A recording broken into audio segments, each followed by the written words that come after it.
Can we talk to Elliot? Sure. Elliot in Washington. Elliot in Washington. Hey. Elliot. Hey, how you doing? We're Hey. doing well. I am out of my depth. I feel like I waded out into the waters and now I'm ready to go back. What did you want to talk about? I wanted to talk a little bit about, especially with it being Pride Month, just like the existence of queer Christian apologetics. It's something that I find really kind of interesting as a queer person and as someone who used to be deeply religious. Kind of like when I came out, the disillusionment hit me pretty quickly, and I kind of pulled back for a really long time. And by the way, I just found the two of you like 3 weeks ago or something, right as I started remodeling my bathroom. So you kept me company for 18-hour days of painting and stuff. So nice. Thank you for that. Yeah. Oh man, we're remodeling and painting right now too. So I'm so sore. Like I feel like Frankenstein. yeah, it's bad. But we want to make sure that you have time to talk about this before we scoot. Yeah. No, I appreciate that. So I wanted to talk about a couple of things, but one of the things was that documentary. I don't know if you've heard of it. It's called 1946. It's that the documentary that's like around the mistranslation in the Bible, where the word homosexual didn't appear in the Bible until 1946. Oh, can we watch it tonight? I want to watch that. And Is it? I haven't watched it either. I'm really interested. Is it on Netflix? Let's see. I don't know, I'm looking Where up the- 1946. Yeah. Yeah, we're gonna have to find it. We're- That sounds 1946. awesome. We might have to watch it together and talk Yeah. about it next week if Yeah. that's something you want to go deep on. But yeah, queer Christian apologetics is a huge topic that I personally absolutely love, especially because I have a lot of friends who are progressive Christians who also happen to be queer, who dive real deep into this stuff, and it's fascinating what they come up with. What's your perspective on it?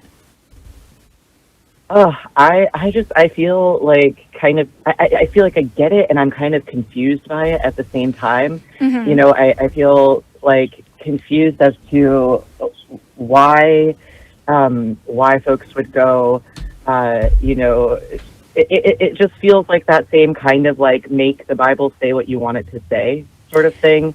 And I don't really know if the Bible condemns queerness. I don't really know, because it feels there's just so many different opinions and interpretations, which I think is part of the problem, right? Yeah. But I just, there are people from my past who will pop up on my, social media feeds who are queer and also deeply religious, one of them being a pastor. Yeah. And I just, every time I see posts of theirs, I'm like, this is like,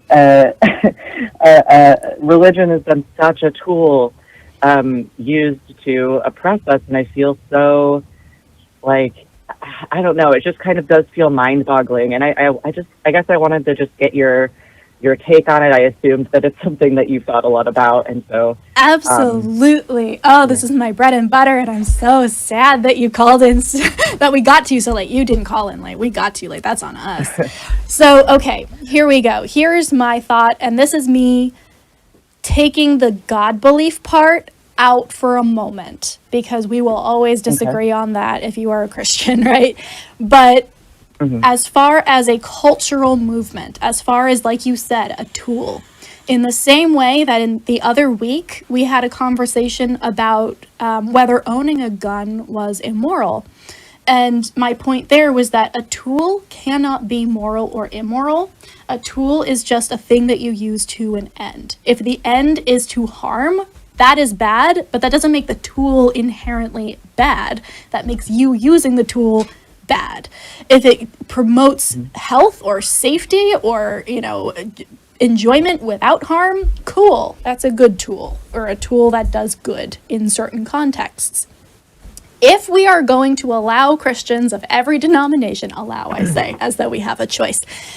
If we are going to tolerate Christianity morphing into however many thousand denominations based on a book that can be read a myriad of different ways and will always be misinterpreted because nobody is reading it with a mindset of somebody 2,000+ years ago. Why not take that tool and make it into something that is helpful or at least reduces harm? So I'm not advocating to become a Christian, right? If you are a queer person and Christianity has harmed you, fuck that, get out of there, do your own thing. That's me. But if you are a Christian who is queer and you say, you know what, I'm seeing my neighbor across the street interpret this thing horribly and use it to promote harm, I'm going to take this tool and interpret it in this way to reduce harm. And because apparently there is no correct answer, I'm just as right as you are. And therefore, we both have equal access to the quote unquote truth in the Bible. So I see that a lot of Christians who happen to be queer, I have many queer pastor friends, many people who either deconstructed their faith and came away with a more progressive version, or have always been just very progressive people who also happen to be Christian. A lot of it is activism for them. A lot of it is reclaiming things in the same way that we are Americans and we can see the horrible history of America and say, fuck that. We're going to change that and do our best to make it something else, as opposed to, well, guess I better get out of the country. A lot of Christians who are queer in some way see Christianity in the same way. Yes, it's been used as harm. Yes, it's a tool that has been used as a bludgeon for the majority of its existence. However, we are going to reclaim it and make it into something that reduces harm and increases the benefit to more queer people. Now, do I agree that that makes Christianity true? No. Will I always disagree with a God claim? Yes. Do I think there are better ways to help the queer community than try and revamp a centuries, millennia-old religion? Absolutely, I do. But that's me steel manning their position and looking at it from that perspective.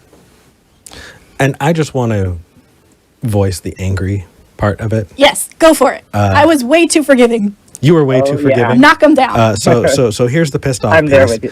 The pissed off piece is there are way too many churches who have said, oh, well, you know, if you look at the history of our nation, you know, Christians were the ones who were pushing against slavery the whole time. You know, it was the Christians that helped get, you know, people through the Underground Railroad. It was Christians who pushed for civil rights. Bullshit.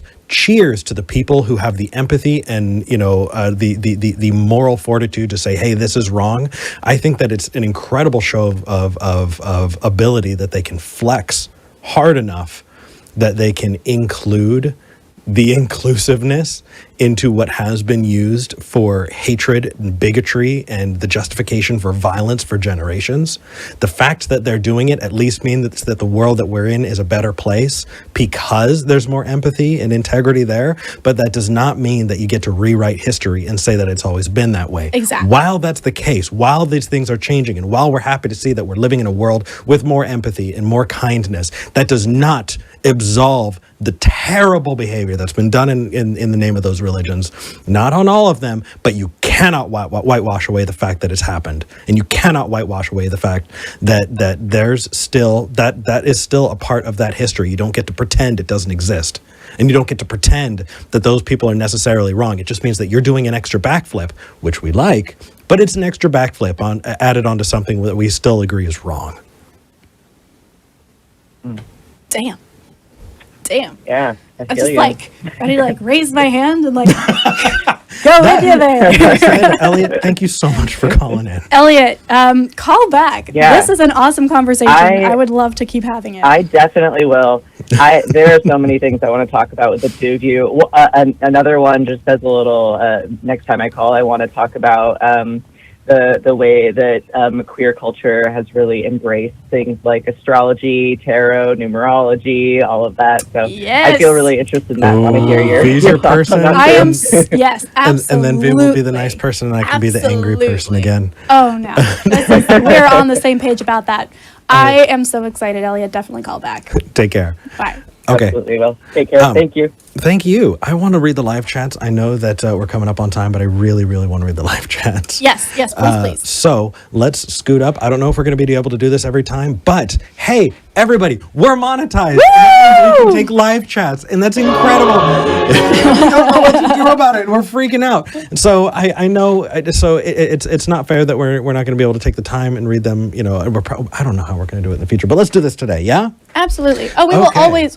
Correction. We will always read super chats with messages attached every single time. We just don't quite know how we're going to sprinkle them throughout yet. Fair enough. Best name ever is our very first super chat of our very first time with super chats. Best name ever. We love you to say just because you're awesome. Blazing Wizard Pope has donated but didn't say anything. We love you still. You want to go with Al Brennan? Sure. Al Brennan says, I have to know about the pizza thing. Is it microwaved, reheated takeaway pizza or frozen pizza cooked in the microwave? I wish to be judgmental. V microwaves pizza and it's terrible, and we should get an air fryer. I can't believe you. Shame on you, V. I agree with you. Microwaving pizza is disgusting and it should stop. Right? That's how we're agreeing. I was hungry, on air. I was hungry. You're hungry every time. Have 10 minutes of forethought and reheat the oven. 10 minutes of I will be hungry in 10 minutes. I was the kid that ate the one marshmallow instead of waiting for two. Well, you were the smart one. Okay. Asexual Atheist says, congrats. Yay. Keith Heath says, did you know the more you pay, the more characters you can type? Sometimes when you only pay $5, you only get 150 characters, so you can fit... Oh, bother. Amit Matthews says, random ass super chat to celebrate monetization. Woo! Blazing Wizard Pope says... 10,000 super chats will equal one studio. This is... probably a true. This is actually definitely a true. I'm super excited about that. Let's make that happen. Dante, $100 super chat. Which is amazing. From Dante. Thank you. Dante has been our little freaking guardian angel. Dante, shout out to you. You are an MVP for sure. Absolutely. And really good question. If you had a DeLorean that could go 88 miles per hour, to when would you go? I'd go 5,000 years into the future, and I would stay there. I would break the DeLorean. I would break the DeLorean. If you look, anytime we move forward as a society, even for the worst of us, the standard of living has increased. And so even being a pauper in the year, 7,000. They said pauper like Popper. I was like, what is a pauper? Pauper. Pauper. There you go. I would go 2,000 years into the past and meet Kat Kerr meeting Jesus. Oh, no. Okay. We want to say, Al Brennan, again, please, can the day in the life video, because we promised we were going to be doing a day in the life video, so stay tuned for that. Will it be on the day we move in to our new house? I don't think moving is challenging enough. I think filming and trying not to throw furniture will make it so much more interesting. Well, fun story. We are going to be filming the move-in, but for something else. Yet to be disclosed.